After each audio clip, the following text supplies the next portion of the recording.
So we're still on Revelation 2:14, and yeah, there was a lot in that from last week, and that was good to hear. Um,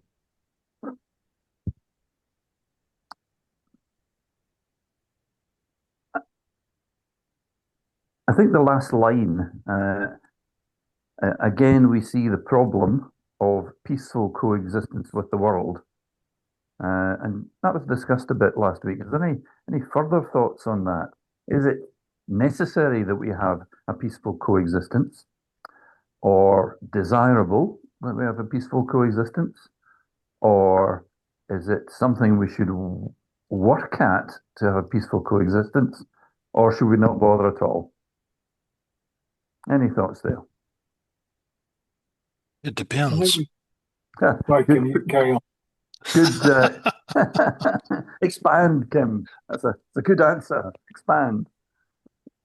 Depends on what we're called to do. Yeah. Could be called to run away as fast as we can. We could be called to stay and share uh, our ourselves with them. Yep. Ralph? I think we should try and have the same attitude that Jesus had. Mm-hmm. He was friendly. Yeah, he was friendly to all people, but he didn't compromise his principles or his beliefs or his teaching.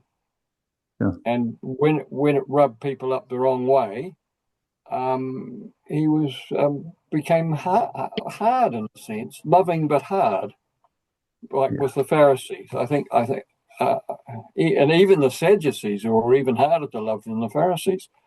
Um, but he confronted them. He didn't sort of beat around the bush and say, "Oh well, guys, maybe we can modify that a bit" or anything like that. It was straight up. This is it. Take it or Yeah. leave it. Yeah.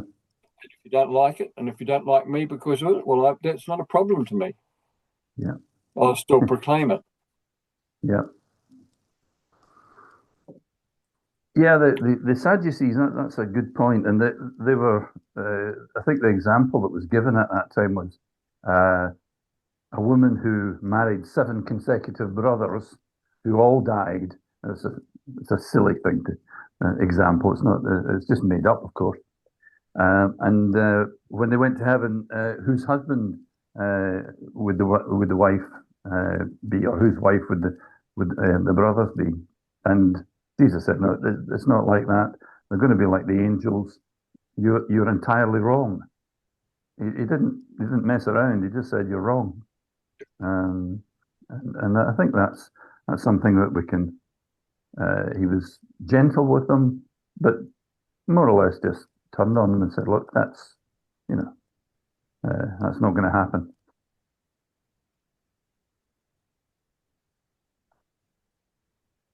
The other thing Yeah. is that, sorry, that occurred to me was that remember when the Lord was dealing with Job and Nineveh. Uh, Job was obviously very upset that the Lord was going to have mercy on these people, but the Lord No, said, that was "Oh, Jonah, Jonah. Jonah. Yeah. Jonah. That's Yeah, I it, had trouble Jonah." thinking of the name too. Exactly. Jonah. Jonah, yeah. He was upset that the Lord was going to have mercy on these people, and he knew he was going to have mercy on them. But the Lord said, "Look, these people, there's 120,000 people there who don't know the left hand from the right." And the Lord knew that. Okay, the behavior was bad. I think they were up to all sorts of things, just as the other nations were. But the Lord understood that they were simple and ignorant when it was all boiled down. And it's I'm having mercy on these people. You're not anyone to argue with that. But yeah, I think Jonah might have been out there with placards going, "You're all going to hell," and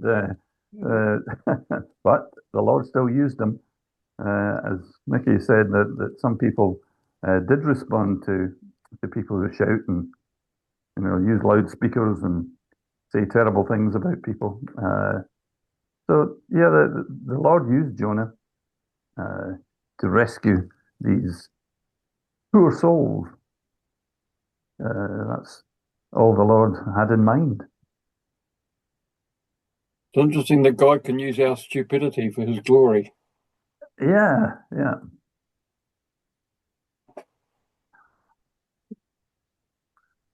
Without a doubt. And in some ways, we're in the exact same boat as the people from Nineveh.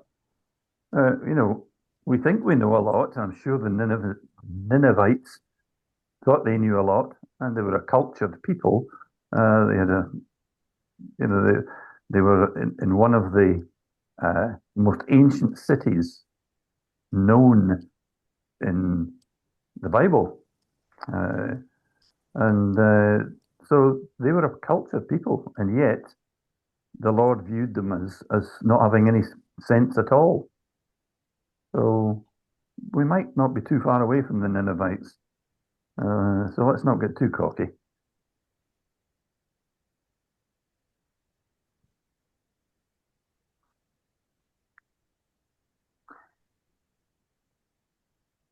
What I think Jesus, Ralph, you mentioned Jesus probably presented the facts to people, and his focus was on God, and he didn't really care if he was liked or not. And I think that's a good example of where we should probably be in amongst the people in the world.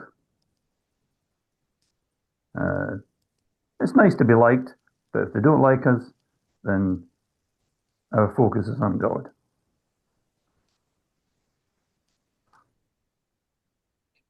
We should be more worried about obeying God than people liking us. Oh yeah. Yep. That's sometimes not easy, but it's where we should be. Holiness comes before peace in the Bible. Let's see, in James chapter 3, when it talks about the tongue, it says, near the end of that chapter, he says, the fruit of peace is sown in peace by them that make peace, I think, something like that. But the verse just before that, it talks about the holiness. And then there's where he says, to make peace with all men and holiness, without which no one can see God. And then there's another place where he says to make peace as much as possible, but not, saying not at all costs, just as much as possible with all men. Yeah. So it's the whole thing is showing to have holiness before peace. Yeah. Peace, but not at any cost. Yeah.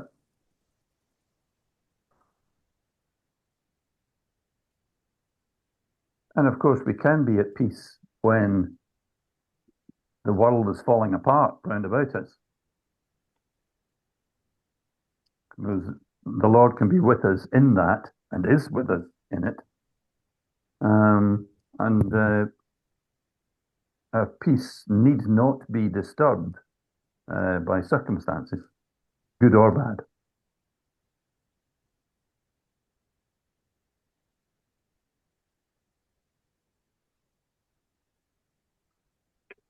So in a situation where people are proclaiming things that are clearly against God's will, we should graciously disagree with them and clearly disagree with them, but respect the fact that they are made in God's image, at least partially.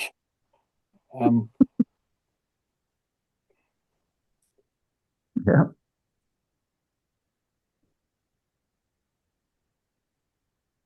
And they obviously believe what they're saying, and I think if we look on it as they are sincerely mistaken, They're not saying it out of ill will usually. Sometimes they are, but that's probably because they feel so strongly about what they're saying. Yeah.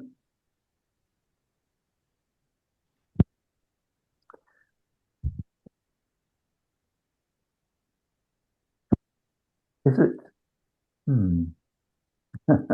How argumentative should we be?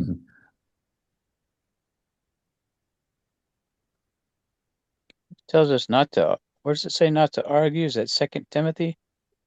To be able to be able to teach, be apt to teach, but not to argue.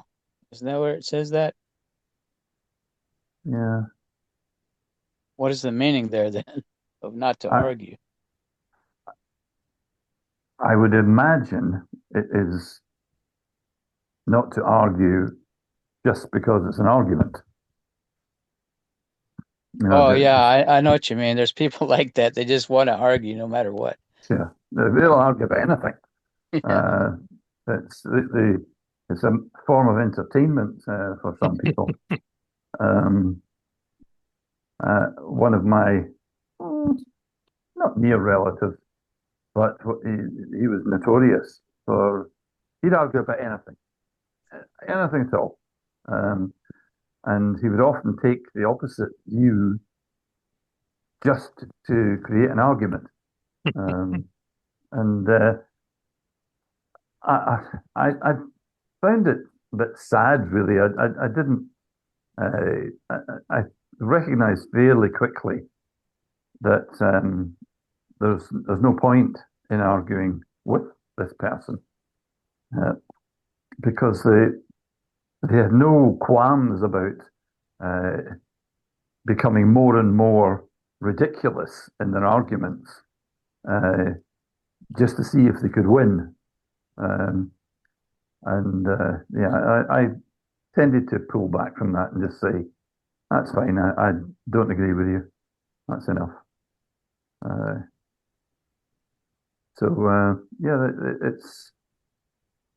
That's probably being argumentative rather than having an argument. And I think that we should really avoid just creating an argument for no good reason. Yeah, that reminds me of a skit. I think it was Monty Python, although I don't recommend everything they have, but it was a guy sitting at a table and he's selling arguments for $5 for a minute. And so the guy pays his $5 and then he goes, okay, that'll be $5. So I just paid you $5. No, you didn't. And he starts, yes, I did. He said, that's not an argument. Yes, that is an argument. And then as soon as he hits the bell and he stops talking to him. Yeah. And he pays him another $5 to keep the argument going. Yeah. That sounds very much like Monty Python. Yes. One of the cleaner. Yeah. Shot. Yeah.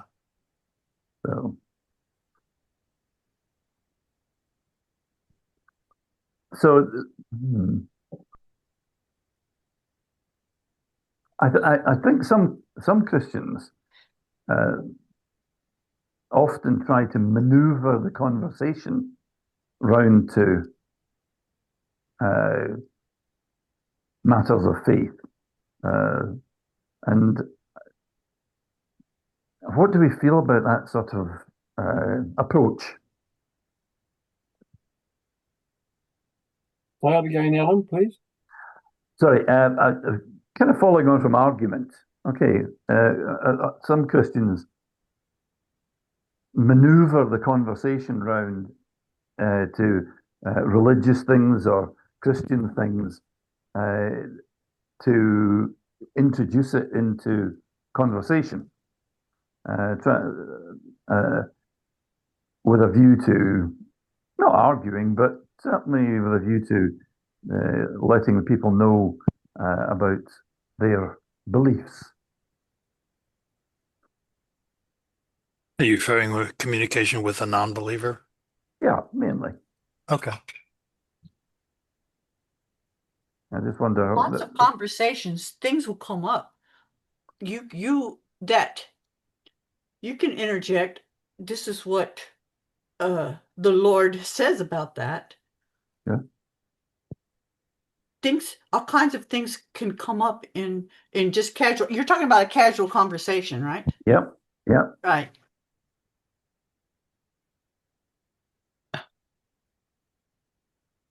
Sometimes speaking the truth might lead to an argument, Mm-hmm.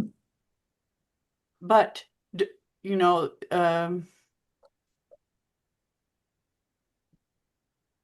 you can control your tongue. Good point.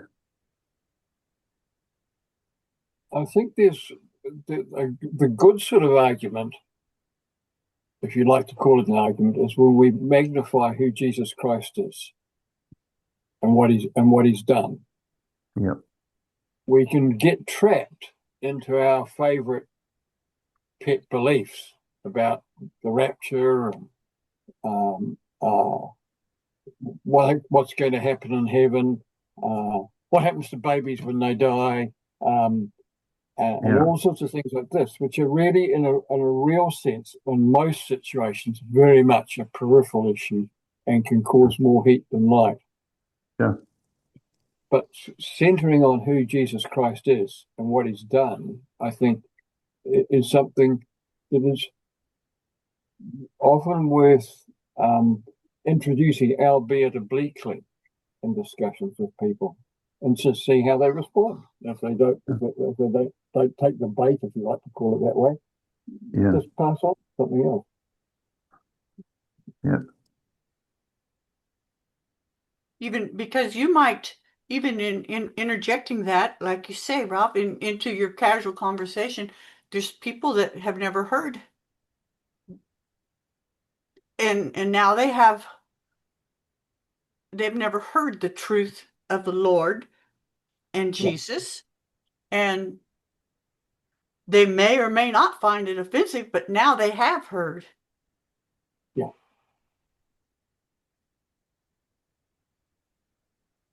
At least it will hopefully provoke thought. Yep. But I think we need to be respecting the person we're speaking to, and not dissing them or pushing them down or right. That's yes, that would be on.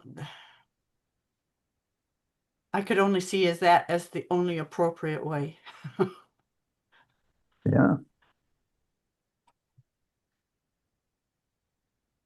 And I think that will be clear to us at the time.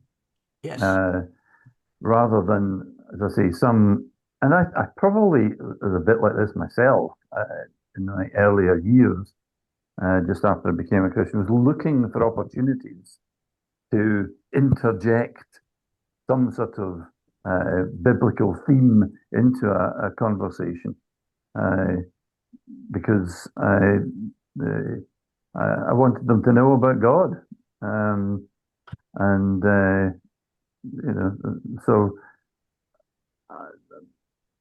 I think that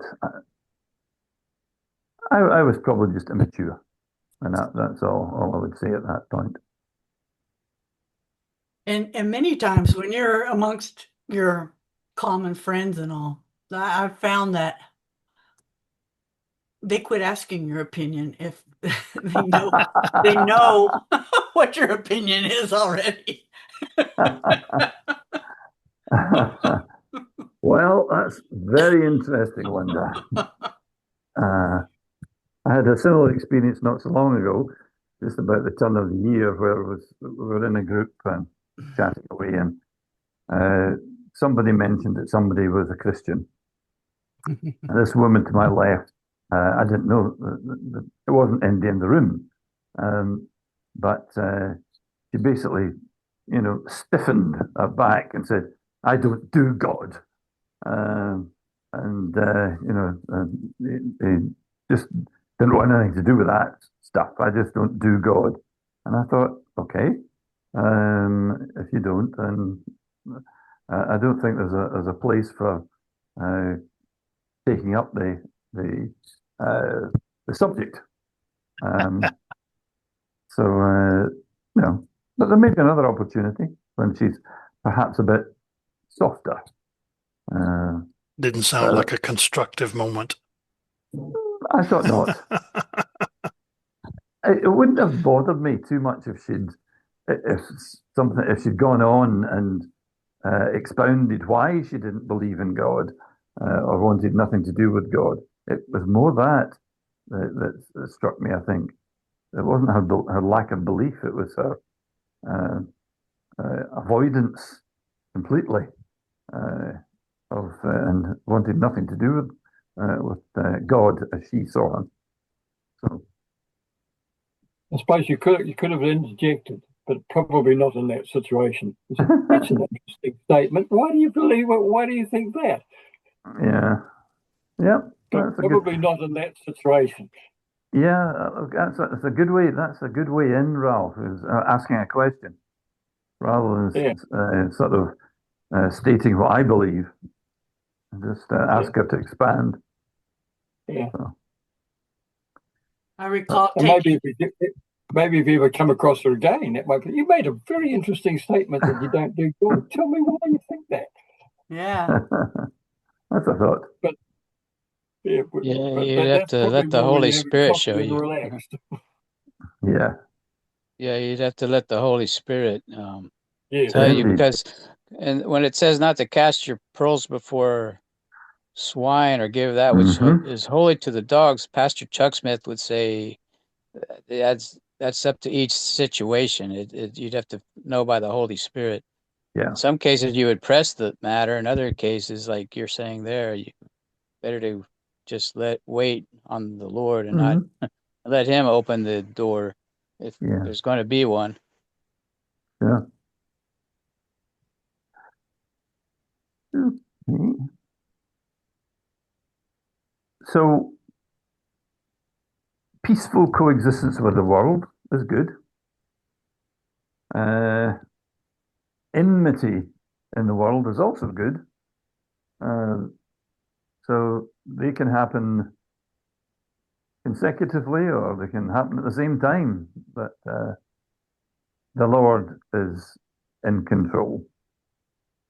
And he will create whatever existence we have when we come up against the world.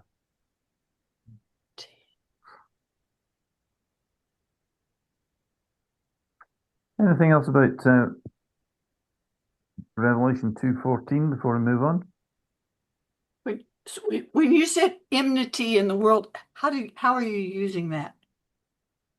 I think Paul says, or is it James that says, if you're friends with the world, you're enemies of God. The same sort of idea. Is that right, Mickey? Is it James? James chapter 4. Yeah. So, there is referring to yourself. Myself, yeah. Or referring to the world having enmity with me. Okay. Yeah. If I act the way I act, and the world hates me for it, as the Lord said they would, they hated me, so they'll hate you. Got it. It's going to happen. Just don't be surprised by it. Right. Thank you. But we don't need to do anything to create it. It will happen. No. And it shouldn't destroy our peace either. No. We should expect it. And say, it's what the Lord said is happening. And it does. And it does. But do you think we can go through that without feeling hurt? Without feeling hot? Hurt. Pain. Hurt. Like a Texan. That's it. Hurt. Okay. Got it. I don't feel hurt when someone attacks me. Yeah. Especially when you hear the things they're saying. It's nonsense. Yeah. I, I'm comforted to know that, okay, they might say they don't believe in Jesus, they don't believe in God, and so on. So what's their answer? Jesus is the answer I Science. have. Yep. When I've talked to people like that, science is their answer. Okay.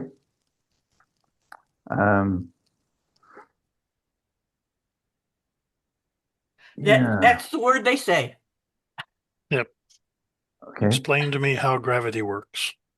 Oh, I'm not going to argue science with someone. I'm not that smart. I could just about do that. You know? I can show you how it works. Yeah. Well, Yeah, but they're saying science. They're not always doing what they say. no, Yeah. I know. Right. It's Yeah. so I think it's become a catchphrase. Yep. Yeah. Yeah. Science Use- deniers. Useful excuse. Yeah. Because at that point you realize you're speaking with someone whose intent is to be argumentative. Yep. Sometimes, yeah. Most of the time. Or And that has been my experience. yeah. One of the things that just occurred to me as we're talking is if somebody says science, and the answer to that would be, but science doesn't tell you everything. If these people are true scientists, they are looking for the next discovery and the next thing that can be brought to light. Yep. And I think that Christians should probably take that on board as regarding the Lord. You know, we've got our doctrine, and we've got, saved by faith and baptized in water and baptized in the Holy Spirit. And that's just the beginning bit. Okay. The Lord is showing us things day and daily and revealing to us things. And I sometimes I don't want to be facetious, but we're often not too curious about what is the next thing the Lord has.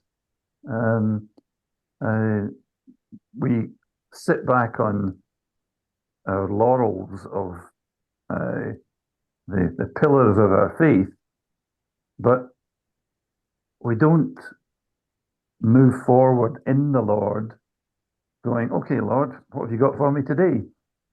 And that's a slightly facetious way of looking at it, but you know what I mean. Waking up in the morning going, this is a new day. God's going to do things today that I've never thought of. That's the way scientists wake up in the morning. They go, I wonder what new thing we can discover today. And scientists, true scientists, are deeply curious about things that aren't yet sorted out. Perhaps we should have that same sort of attitude of excited anticipation of what God's going to do. Yes. That would certainly liven up things in a lot of churches. But I'm being quite serious. I know I'm treating it lightly, but it's not really a light thing. It's and it should be in some ways exciting to walk down the street and say, God can do something as I'm walking down the street. So yeah. Are you talking about scientific discovery? No, I've heard from the past that all the founding of science were Christians, Bible believing Christians, Mhm. or were you saying something else? No, no, I'm not talking about science. I'm talking about the parallels between scientists who are curious and Christians who are often not very curious about their relationship with the Lord. Scientists uh, want to learn the latest advances, and Christians are less so, to put it lightly. Oh, Uh, yeah, that partly because we already see the beginning from the end in the Bible that God yeah, has already shown us, so we're not so curious. We don't put so much effort into discovering. But I don't know. Is it different than it used to be? Because that's where all the founding of science came from. Was from yeah. uh, I'm all of not. I'm the not. scientific I'm not. disciplines came from Christianity. Yeah, I'm not talking about us as a, I'm talking about me as a person. I'm not particularly interested in the latest scientific discovery, but our Christian life is a discovery of God. And I think there's a place in our lives for us to be uh, curious with God uh, and wait, keeping our eyes open as uh, for, on a daily basis to Oh yeah, being what's expectant, yeah, expecting something yeah, from God. absolutely. Similar to the scientists who would Yeah. want to know discoveries, we want to know God better, or we want to know what God's doing on a daily basis. Might The be our Uh, science. minds are dulled by the media these days, the mhm. computers and television and internet, and kind of dulls our mind and puts us in auto or thinking in auto mode. Yeah, uh, and I think that's right. I'm just throwing it out here to say, should we be have more anticipation of God working in our We should. lives, hour Yes, by hour? we should. Like a scientist wakes up thinking, how is my understanding of the world going to change today Yeah, because of and we would should wake up and say, okay, how is God's plan going to present itself to me today? yeah, yeah. That's right. Both are surprises, Yes, yeah, yeah.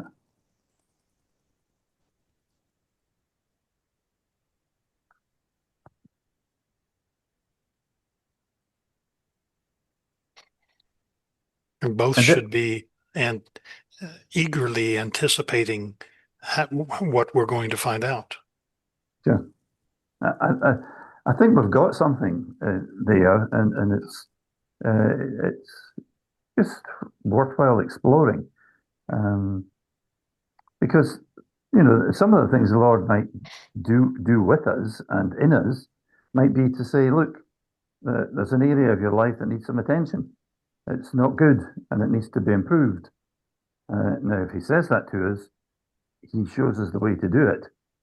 Um, and there's other things that you say, look, there's a new thing here, which will be He can speak a word to us of encouragement and so on.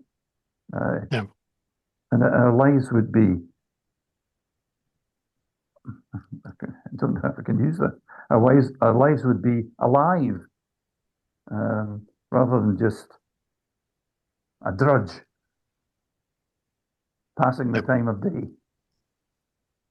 Like Albert Einstein saw things differently and questioned the physics of the world that had Mhm. been known for hundreds of years, and that it's not the same anymore.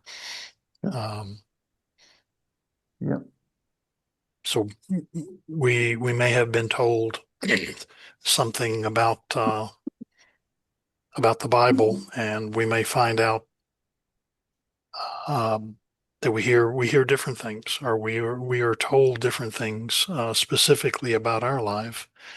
that we had not anticipated. Yeah. Yeah. Just on that, I've been reading through the kings of the Old Testament after Solomon died. And I think for the first time, I've actually managed to figure out which king was the king of Israel and which king was the king of Judah, and what they did, and the good things and the bad things they did, because it is quite complicated to my mind. But the Lord just seemed to just clarify that a bit. And I was very pleased with the clarification I received, because I didn't do anything different since the last time I read these passages. But the Lord just, opened up something, and I thought, wow, that makes a lot more sense. So yeah, so that sort of thing is the sort of thing I think we should be expecting. That something new is going to happen today or tomorrow that only God can do.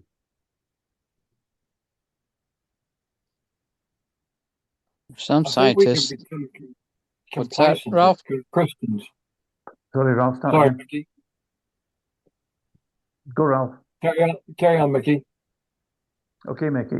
I was gonna say it seems the same with the scientists that are the ones that don't believe in God. Some of them are, uh, you know, in wonder at the God's creation without even knowing that God created it, and others, though, thinking it's all natural, would be less enthusiastic. It would, everything's random. What's the point of even looking into anything if Yeah. everything's just completely random?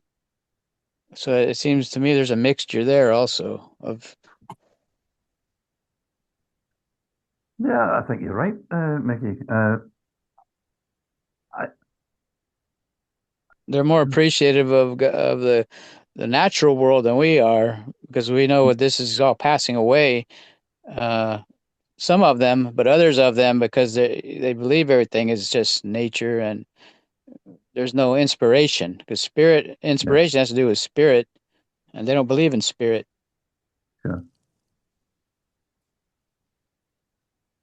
Yeah, I think that the randomness of the universe seems to appeal to some people, but in all that randomness there is order, and yeah, I suppose that there are scientists that don't find that exciting or a wonder in some way. Perhaps they think if they started thinking like that, then they might have to think about who's behind it all. And it might destroy their scientific faith. But then they're ignoring and not true scientists. Yes. Yep. And I've never had any problem with science versus religion. It's never, and I'm in some ways I'm the sort of scientist, if you like, who does enjoy the new discoveries. All these subatomic particles, I have no idea what they are and no idea how they interact, but I find them fascinating.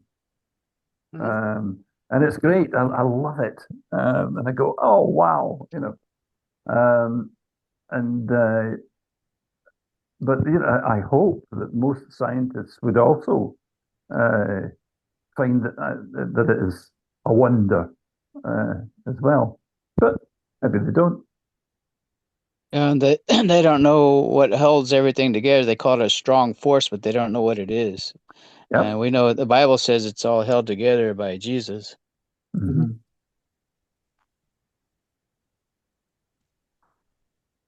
Yes, the dark. I have no idea what these things are either. dark matter and dark energy, but they are there somewhere. They have to be, otherwise the universe would fall apart. So what they are, nobody knows. But that's okay. I don't mind that. God knows. Yep. So lots of stuff, which, and I would count myself as somebody who has a scientific mind. Yeah. So I find them fascinating as well. But I don't look for them to be a substitute for God. It's, they are impersonal bits and pieces, small particles of whatever. But God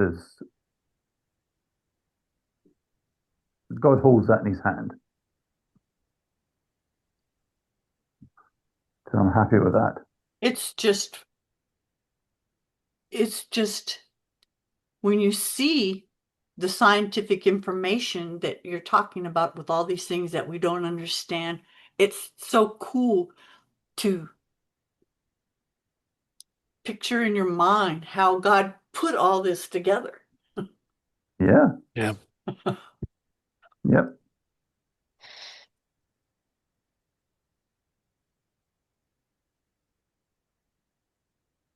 I think the stars and the galaxies and planets that I don't think in the eternity we're going to go out exploring these things. I think they're like flowers, so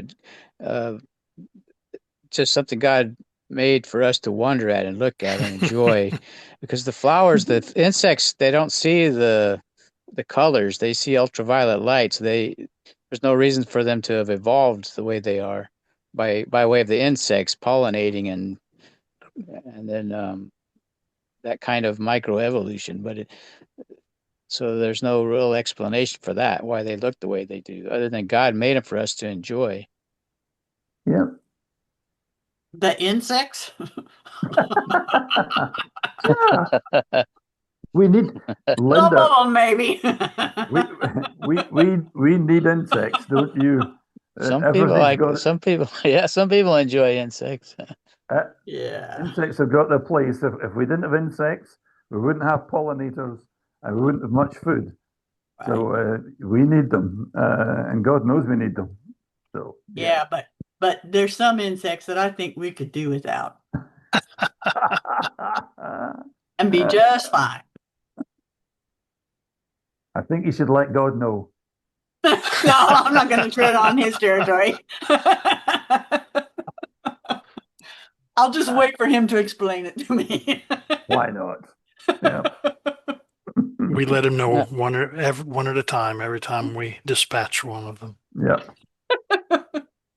Yeah, and I don't know if when we go into eternity, if he's going to change the cockroaches to, are they going to be like little fuzzy, cute-looking creatures, or is he just going to make them disappear? He could go either way with that, I guess. I don't know, but I'm going to wait and find out on that one. yeah, things will be very different at that point. But no, just to get back to a serious note, I think I like the word we used today, and that's anticipation of kind of what's going to happen tomorrow, what's going to happen in the next few hours. No, I suppose, yeah, probably on the edge of our seats, waiting for something to happen, which we know is going to be good because God's behind it. Yeah, I like that anticipation that we should have, and again, it's a bit like childlike anticipation. What's Dad going to do next, or where's it going to take me? If he takes me somewhere, it's going to be good. Yeah, so might not know where we're going, but we know the one that are following. Yes.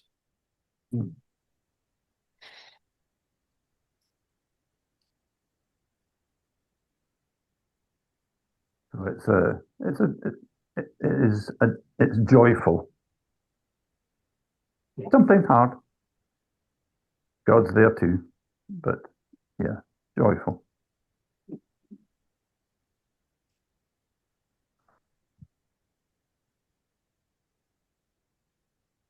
Any other thoughts?